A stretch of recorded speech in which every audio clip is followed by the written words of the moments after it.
Sir ये एक cement सिलो का टैंक है जिसमें स्क्रू कन्वेयर मोटर कनेक्ट है, जिससे कि मटेरियल हमारा चला जाता है सीमेंट पाउडर स्केल में।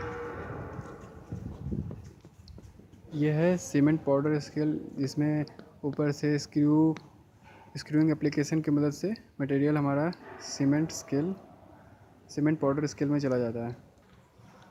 और उसी तरह ये है हमारा लाइम सिलो का ये टैंक है। लाइम सिलो में भी वही सेम एप्लीकेशन है, स्क्रूइंग 11 किलोवाट का मोटर लगा हुआ है और इससे मटेरियल हमारा चला जाता है लाइम पाउडर स्केल में। यह है लाइम पाउडर स्केल, इसमें मटेरियल आ जाता है। और उसी तरह हमारा इसमें एक और है प्लास्टर सिलो। यह है प्लास्टर सिलो में भी एक 7.5 किलो का मोटर लगा हुआ है और ये स्क्रूइंग की मदद से हमारा लाइम पाउडर में आ जाता है। यह है हमारा लाइम पाउडर और प्लास्टर।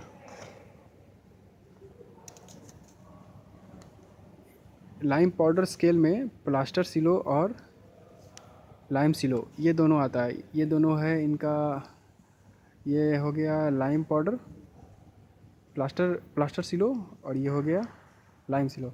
ये दोनों आया और एक लाइम पाउडर स्केल के टैंक में आके रुक गया। फिर उसके बाद हमारा आता है वेस्ट सैलरी, जो कि वहाँ नीचे है। वेस्ट सैलरी और फ्रेश सैलरी, ये है फ्रेश सैलरी का टैंक और ये है फ्रेश सैलरी 2 टैंक। मतलब कि 2 टैंक है फ्रेश सैलरी का और ये है एक वेस्ट सैलरी का टैंक। तो इन दोनों में मटेरियल पहले ही से रहता है।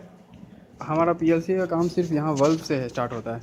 यह है फ्रेश सैलरी का टैंक का वल्व 1 और ये वल्व 2 है और ये वल्व 3 है। दोनों ये एजिटेटर है, फ्रेश सैलरी एजिटेटर, और ये फ्रेश सैलरी का मोटर, पंप मोटर, जिससे कि मटेरियल इस पाइप के थ्रू हमारा चला जाता है स्लरी स्केल में। इस स्लरी स्केल में वेस्ट और फ्रेश स्लरी दोनों जाके फिर वहाँ उस टैंक पे जाके स्टोर होते हैं। और ये एजिटेटर है वेस्ट स्लरी एजिटेटर और ये मोटर है वेस्ट स्लरी मोटर पंप। इससे भी मटेरियल हमारा ऊपर से होते हुए सीधे हमारा स्लरी स्केल में जाके स्टोर होता है। ये है हमारा वेस्ट स्लरी का वल्व और वो ये पहला है, वो दूसरा है वल्व, वो तीसरा है। ये वेस्ट स्लरी का वल्व है, वो दोनों फ्रेश स्लरी का वल्व है। और ये पंप है और वो ये दो, इसमें से एक वेस्ट स्लरी का पंप है और वेस्ट स्लरी का मोटर है, agitator motor, waste slurry pump motor. उसी तरह fresh slurry agitator motor, fresh slurry pump motor, ये दोनों से हमारा मटेरियल ऊपर आके ये ऊपर स्लरी स्केल में स्टोर होता है। यह है स्लरी स्केल, जहाँ की वेस्ट स्लरी और फ्रेश स्लरी दोनों आके स्टोर होते हैं। इन तीनों में लोड सेल लगा हुआ है। जितने अमाउंट ऑफ मटेरियल हम लोग को पुट करना है तीनों स्लरी में, वो हम लोग को लोड सेल के थ्रू डिस्प्ले पे बताता है कितना मटेरियल इसमें स्टोर हो चुका है।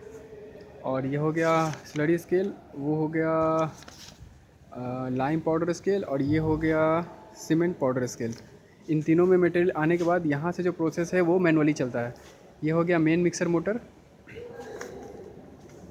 और ये हो गया स्टीम वल्व, ये हो गया एलुमिनियम मिक्सर। ये एलुमिनियम मिक्सर है, इसमें हम लोग एलुमिनियम मैनुअली इनपुट डालते हैं यहाँ से। और ये हो गया हमारा वल्व पानी का।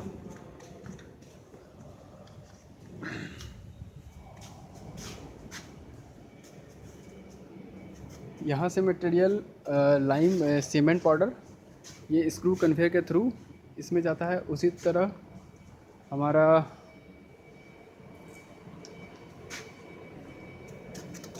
लाइम पाउडर जो इस टैंक में स्टोर है वो इस स्क्रू के थ्रू मेन मिक्सर में चला जाता है।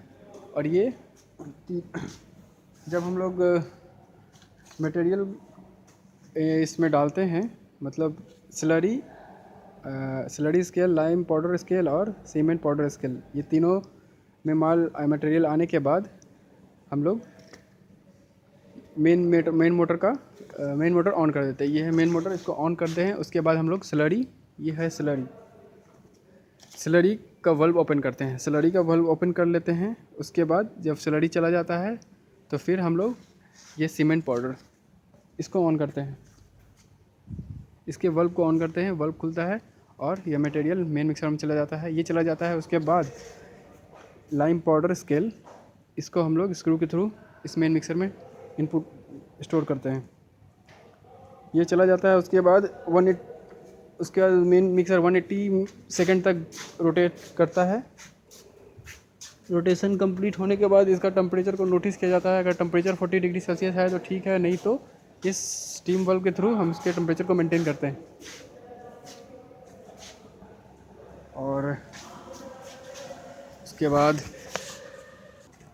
फिर टेम्परेचर अगर मेंटेन है तो ठीक है, नहीं तो टेम्परेचर मेंटेन करते हैं। उसके बाद हम लोग एल्युमिनियम का ये जो टैंक है इसके वल्व को खोलते हैं। ये 40 सेकंड तक खुला रहता है और उसके बाद 40 सेकंड तक वो वल्व खुला रहता है और उसके बाद वो बंद हो जाता है अपने आप वल्व। उसके बाद हम लोग यहाँ से मेन चेम्बर का वल्व खोलकर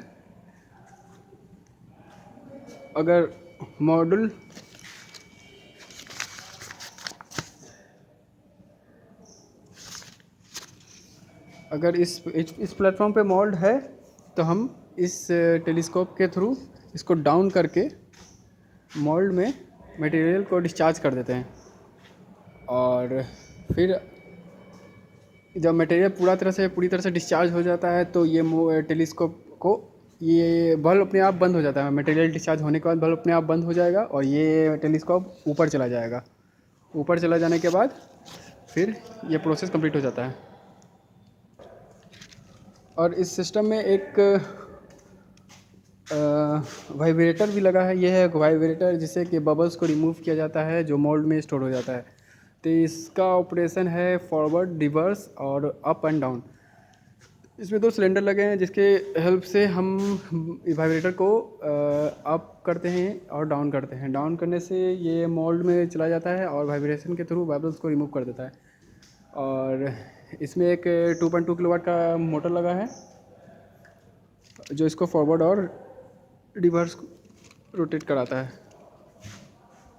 ये ऑपरेशन भी मैनुअली है, इसको ऑपरेटर मैनुअली ऑपरेट करता है।